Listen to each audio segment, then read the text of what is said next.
3,000 கோடி ரூபாய் வங்கிக் கடனை மோசடியாக பெற்ற வழக்கில் வரும் 5ஆம் தேதி நேரில் ஆஜராக தொழிலதிபர் அனில் அம்பானிக்கு அமலாக்கத்துறை உத்தரவிட்டுள்ளது. கடந்த 2017-19 காலகட்டத்தில் அனில் அம்பானிக்கு சொந்தமான நிறுவனங்களுக்கு விதிகளுக்கு புறம்பான முறையில் எஸ் வங்கியிடமிருந்து 3,000 கோடி ரூபாய் கடன் பெறப்பட்டதாக எழுந்த புகார் தொடர்பாக அமலாக்கத்துறை விசாரணை நடத்தி வருகிறது. கடன் வழங்குவதற்கான விதிமுறைகளை மீறி வழங்கப்பட்ட கடன்கள் பல்வேறு நிறுவனங்கள் உட்பட இல்லாத நிறுவனங்களுக்கும் திருப்பி விடப்பட்டதாக புகார் எழுந்தது. இந்த நிலையில் வழக்கு தொடர்பாக விசாரணைக்கு வரும் 5ஆம் தேதிக்கு நேரில் ஆஜராகுமாறு அமலாக்கத்துறை அனில் அம்பானிக்கு சம்மன் அனுப்பியுள்ளது. அவரிடம் பண மோசடி தடுப்பு சட்டத்தின் கீழ் விசாரணை நடத்தப்பட உள்ளது. உத்தரப்பிரதேச மாநிலத்தில் கோயில் திருவிழாவில் கிணறு வடிவிலான அமைப்புக்குள் பைக்கில் சுழன்று சாகசம் செய்த வீரர் கீழே விழுந்து காயமடைந்த நிலையில் பைக் மட்டும் நிற்காமல் 1 மணி நேரத்திற்கு மேலாக சுழன்றது.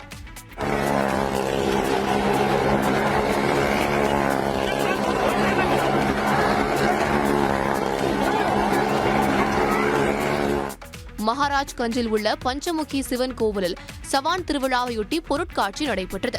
இதில் மரண கிணறு என்று அழைக்கப்படும் உருளை வடிவிலான கிணறு போன்ற அமைப்புக்குள் செங்குத்தான சுவரில் பைக் மற்றும் காரை ஓட்டி சாகசம் செய்யும் நிகழ்ச்சி நடைபெற்றது. மைய விலக்கு விசையை பயன்படுத்தி பைக்கை ஓட்டிக் கொண்டிருந்த இளைஞர் திடீரென்று கீழே விழுந்து காயமடைந்தார். ஆனால் அவர் ஓட்டிய பைக் மட்டும் நிற்காமல் 1 மணி நேரத்திற்கு மேலாக சுற்றி பின்னர் நின்றது. முன் அனுமதி பெறாமல் நிகழ்ச்சி நடத்தப்பட்டது தெரியவந்ததை அடுத்து ஏற்பாட்டாளரிடம் விசாரணை நடைபெற்று வருகிறது. ஆடி வெள்ளியை முன்னிட்டு ஈரோட்டில் உள்ள பிரசித்தி பெற்ற 5 அம்மன் கோயில்களுக்கு அரசு சார்பில் ஆன்மீக சுற்றுலா அழைத்துச் செல்ல பக்தர்கள் மகிழ்ச்சியுடன் சுவாமி தரிசனம் செய்தனர். இந்து சமய அறநிலையத்துறை ஏற்பாடு செய்திருந்த இந்த ஆன்மீக சுற்றுலாவில் 60 வயதிற்கு மேற்பட்ட மூத்த குடிமக்கள் 57 பேர் 3 சுற்றுலா வாகனங்கள் மூலம் அழைத்துச் செல்லப்பட்டனர். ஈரோடு பெரிய மாரியம்மன் கோவிலில் தொடங்கி பண்ணாரியம்மன், பவானி, செல்லப்பாண்டியம்மன், அந்தியூர் பத்ரகாளியம்மன் கோயில், பாரியூர் கொண்டத்து காளியம்மன் ஆகிய கோயில்களில் அவர்கள் சாமி தரிசனம் செய்தனர். பண்ணாரியம்மன் கோயில், பெரிய மாரியம்மன் கோயில், பவானி கோயில், பத்ரகாளியம்மன் கோயில், இந்த 5 கோயிலுக்கும் போயிட்டு வந்து சந்தோஷமா நாங்கள் வீட்டுக்கு. ஆன்மீக சுற்றுலா பயணத்தில் பங்கேற்ற பக்தர்களுக்கு போக்குவரத்து வசதி, பயண வழிப்பை, கோயில் பிரசாதம், காலை மாலை உணவுகள் வழங்கப்பட்டன. ஆடி மாத வெள்ளிக்கிழமையை ஈரோடு மாவட்டத்தில் 400 பக்தர்கள் அழைத்துச் செல்ல இந்து சமய அறநிலையத்துறை ஏற்பாடு செய்யப்பட்டுள்ளது குறிப்பிடத்தக்கது. தாவேக அதிமுக கூட்டணி அமைவதை விரும்பாத பாஜக அதிமுகவை அச்சுறுத்தி தேசிய ஜனநாயக கூட்டணியில் சேர்த்துக் கொண்டதாக முன்னாள் அமைச்சர் அன்வர் ராஜா குற்றம் சாட்டியுள்ளார். அண்மையில் அதிமுகவிலிருந்து விலகி திமுகவில் இணைந்த அன்வர் ராஜா ஆங்கில நாளிதழ் ஒன்றிற்கு அளித்த பேட்டியில் இதனை தெரிவித்தார். 60 தொகுதிகள் தர அதிமுக தயாராக இருந்தும் கூடுதல் தொகுதிகள் கேட்ட தாவேக முதலமைச்சர் வேட்பாளராக விஜய் இருக்க வேண்டும் என நிபந்தனை விதித்ததாகவும் அன்வர் ராஜா கூறியுள்ளார். இருப்பினும் அதிமுக தாவேக கூட்டணி பேச்சுவார்த்தை தொடர்ந்து வந்ததை அறிந்த பாஜக அந்த கூட்டணி அமைந்தால் தங்களது செயல் திட்டம் பாதிக்கப்படும் என அஞ்சியே அதிமுகவை அடிபணைய வைத்ததாக தெரிவித்துள்ளார். அதிமுகவை உடைப்பதே பாஜகவின் செயல் திட்டம் என குற்றம் சாட்டிய அவர் ஏதோ ஒரு விவகாரத்தில் எடப்பாடி பழனிசாமி பாஜகவின் பிடியில் சிக்கியுள்ளதாக கூறியுள்ளார். அதிமுகவை வழிநடத்துவதே 7-8 நபர்கள்தான் என குறிப்பிட்ட அன்வர் ராஜா பாஜகவுடன் கூட்டணி அமைந்தது அவர்களுக்கே பிடிக்கவில்லை என்றும் தெரிவித்துள்ளார். கூட்டணி ஆட்சி என கூற பாஜக யார் என ஆவேசமாக கேட்டுள்ள அன்வர் ராஜா அதிமுகவை அடிமை போன்று நடத்தியதால் தாம் வெளியேறியதாக கூறியுள்ளார். சென்னையில் பைக் டாக்ஸியில் பயணம் செய்த இளம்பெண்ணிடம் பாலியல் தொல்லை கொடுத்த கட்டட பொறியாளர் கைது செய்யப்பட்டார். சென்னை புரசைவாக்கத்தில் தங்கியுள்ள குஜராத்தை சேர்ந்த இளம்பெண் தேனாம்பேட்டையில் உள்ள தனியார் நிறுவனத்தில் பணியாற்றி வருகிறார். இந்நிலையில் கடந்த மாதம் 4ஆம் தேதி பைக் டாக்ஸியை இளம்பெண் புக் செய்துள்ளார். அவரை அழைத்து செல்ல நாமக்கல் மாவட்டம் போடிநாயக்கன்பட்டியை சேர்ந்த சதீஷ்குமார் என்பவர் வந்துள்ளார். முதுகலை கட்டட பொறியியல் படித்திருப்பதாக தெரிவித்துள்ள அவர் குடும்ப வறுமை காரணமாக பைக் டாக்ஸி ஓட்டுவதாகவும் தினமும் தானே பிக்கப் செய்ய வருவதாகவும் தெரிவித்துள்ளார். அதன்படி 20 நாட்களாக சதீஷ்குமார் பைக் டாக்ஸியில் பெண் பயணித்த நிலையில் நேற்று பயணம் செய்யும் போது பாலியல் தொல்லை கொடுத்ததாக கூறப்படுகிறது. அந்த பெண் கூச்சலிட்டதை அடுத்து அவரை இறக்கிவிட்டு சென்றுள்ளார். இதையடுத்து தனது உறவினரிடம் முறையிட்டு போலீசில் புகார் அளித்த பெண் வழக்கம் போல தன்னை பிக்கப் செய்ய வருமாறு சதீஷ் சதீஷ்குமாரை அழைத்துள்ளார். இதனால் அங்கு வந்த சதீஷ்குமாரை பிடித்த பெண்ணின் உறவினர்கள் காவல் நிலையத்தில் ஒப்படைத்தனர். கைதான சதீஷ்குமாருக்கு திருமணமாகி மனைவி ஊரில் இருப்பது தெரியவந்துள்ளது. மதுரையில் ஆகஸ்ட் 25ஆம் தேதி நடைபெறவுள்ள தமிழக வெற்றிக் கழகத்தின் 2வது மாநில மாநாட்டுக்கான பணிகள் தீவிரமாக நடைபெற்று வருகின்றன. 2026 சட்டமன்ற தேர்தலை சந்திக்க விஜயின் தமிழக வெற்றிக் கழகம் தயாராகி வருகிறது. அந்த வகையில் வரும் ஆகஸ்ட் 25ஆம் தேதி மதுரை தூத்துக்குடி தேசிய நெடுஞ்சாலை பாரவத்தி பகுதியில் 2வது மாநில மாநாடு நடைபெறும் என தவிக தலைவர் விஜய் அறிவித்துள்ளார்.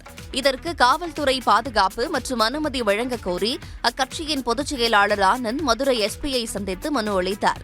மாநாட்டிற்கு இன்னும் 25 நாட்களே உள்ள நிலையில் பிரம்மாண்டமான மேடை மற்றும் பொதுமக்கள் அமர்ந்து பார்க்கும் இடத்தில் தடுப்பு வேலி அமைக்கும் பணிகள் தீவிரமாக நடைபெற்று வருகின்றன.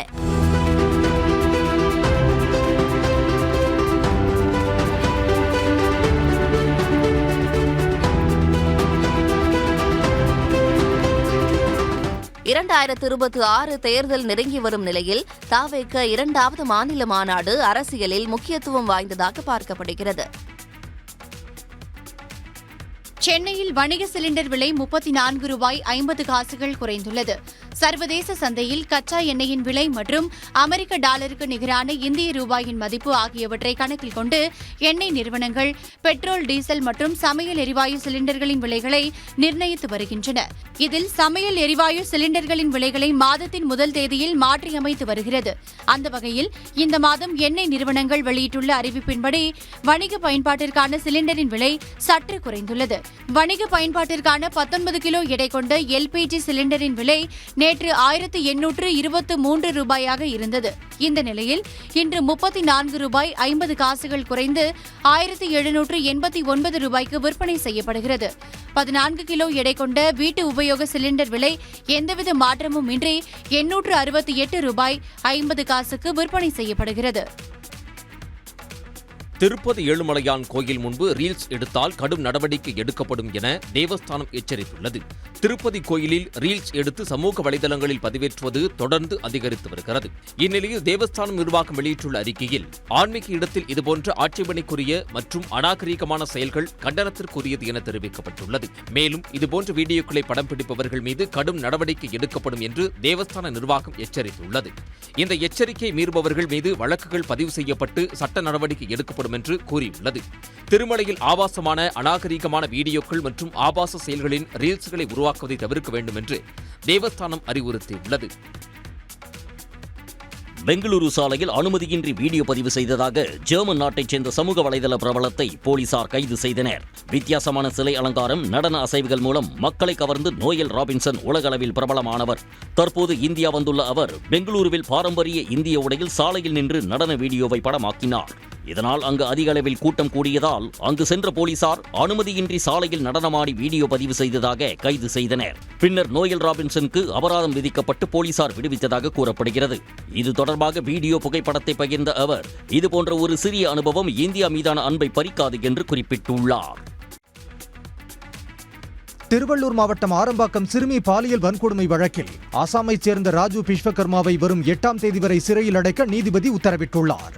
முன்னதாக பள்ளி சிறுமியை பாலியல் வன்கொடுமை செய்த குற்றச்சாட்டில் ராஜு விஸ்வகர்மாவை 4 நாட்களுக்கு காவலில் எடுத்து விசாரணை மேற்கொள்ள திருவள்ளூர் போக்சோ நீதிமன்ற நீதிபதி உமா மகேஸ்வரி அனுமதி வழங்கியிருந்தார். விசாரணை தேதி நாளை முடிவடைய உள்ள நிலையில் இன்று விசாரணையை முடித்து அவரை குமிடிப்பூண்டி அனைத்து மகளிர் காவல்துறையினர் போக்சோ நீதிமன்றத்தில் ஆஜர்படுத்தினர். அப்போது நீதிபதி உமா மகேஸ்வரி ராஜு விஸ்வகர்மாவை வரும் ஆகஸ்ட் 8ஆம் தேதி வரை நீதிமன்ற காவலில் சிறையில் அடைக்க உத்தரவிட்டார். இதனையடுத்து போலீசார் அவரை புழல் சிறையில் அடைத்துள்ளனர். பல பெண்களை பாலியல் வன்கொடுமை செய்ததாக தொடரப்பட்ட வழக்கில் மதச்சார்பற்ற ஜனதா தளம் கட்சியின் முன்னாள் எம்பியும் முன்னாள் பிரதமர் தேவேகவுடாவின் பேரனுமான பிரஜ்வல் ரேவண்ணாவை குற்றவாளி என்று பெங்களூரு சிறப்பு நீதிமன்றம் தீர்ப்பளித்துள்ளது. இவர் மீதான தண்டனை நாளை அறிவிக்கப்படும் என்று அறிவிக்கப்பட்டுள்ளது. பிரஜ்வல் ரேவண்ணா மீது பதியப்பட்டுள்ள 4 பாலியல் வன்கொடுமை வழக்குகளில் ஒரு வழக்கில் மட்டுமே தற்போது தீர்ப்பளிக்கப்பட்டுள்ளது. ஹாசன் மாவட்டத்தில் உள்ள பிரஜ்வலின் பண்ணை வீட்டில் வேலை செய்து வந்த 48 வயதான பணிப்பெண் அளித்த பாலியல் புகாரில் பிரஜ்வல் ரேவண்ணா குற்றவாளி என்று நீதிமன்றம் தீர்ப்பளித்துள்ளது. கடந்த ஆண்டு மக்களவைத் தேர்தலின் போது ஹாசன் சாலைகளில் கிடந்த பென் டிரைவுகளில் பிரஜ்வல் ரேவண்ணாவின் ஆபாச வீடியோக்கள் பதிவேற்றப்பட்டிருந்தது பரபரப்பை ஏற்படுத்தியது. வாக்குப்பதிவுக்கு பிந்தைய நாளன்று வெளிநாட்டுக்கு தப்பிச் சென்ற பிரஜ்வல் ரேவண்ணா கடந்த ஆண்டு மே மாதம் 31ஆம் தேதி நாடு திரும்பும் போது கைது செய்யப்பட்டார். உடனுக்குடன் செய்திகளை தெரிந்து கொள்ள சன் நியூஸ் பெல் ஐகானை கிளிக் பண்ணுங்க.